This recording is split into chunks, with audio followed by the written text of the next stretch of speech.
Hi betting experts, day 2 at the Cheltenham Festival, Wednesday, March the 12th, Spring Ground expected another belting card. We start off with our betting expert Daily Nap, sponsored by Priced Up Bet, goes in the 240, the Coral Cup, a grade 3 handicap, a really competitive race, 10 hurdles on the old course, 2 mile 5, and I think Be Aware is Dan Skelton's best chance of a winner this week. He's got a fantastic record in laying out horses to peak on the big day at the Cheltenham Festival, particularly in the county hurdle. He's an unexposed handicapper, a free-going sort. I think the demands of this big field Coral Cup will suit ideally. A proper strong pace. Harry, get him switched off out the heat of the race. He's run 3 blinding races in defeat since tackling handicap company this season and showed this sort of undulating course held no fears when running Burdett Road very close in November last year. That form has been well advertised since. He's around about 8-1. With any luck in running, he must go really close.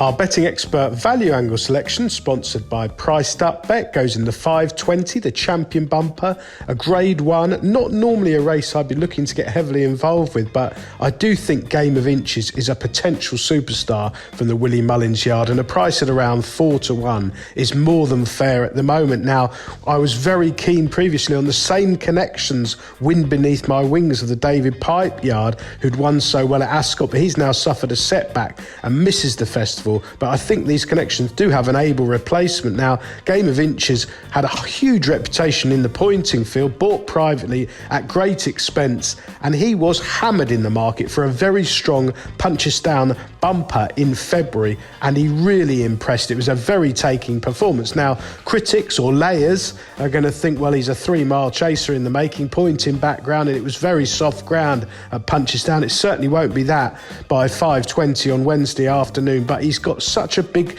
scope and a big engine.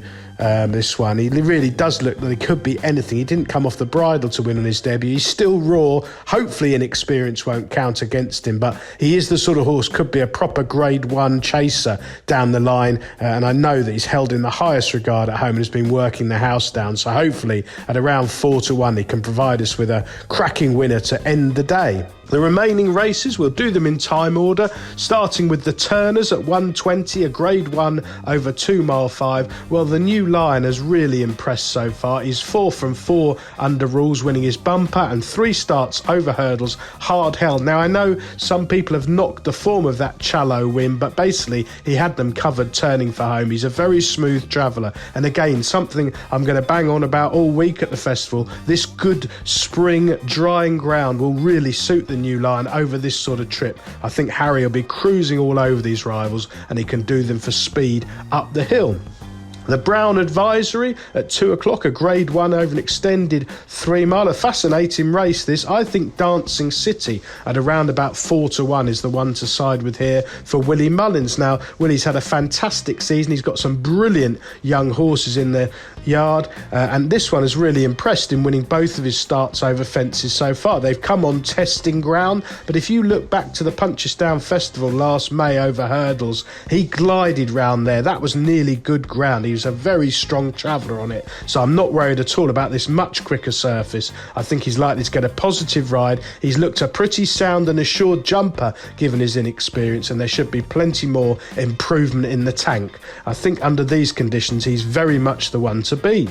The cross country at 3:20, not a betting race for me, a fascinating spectacle, although some of the interest has gone out of this race since they started taking the right course.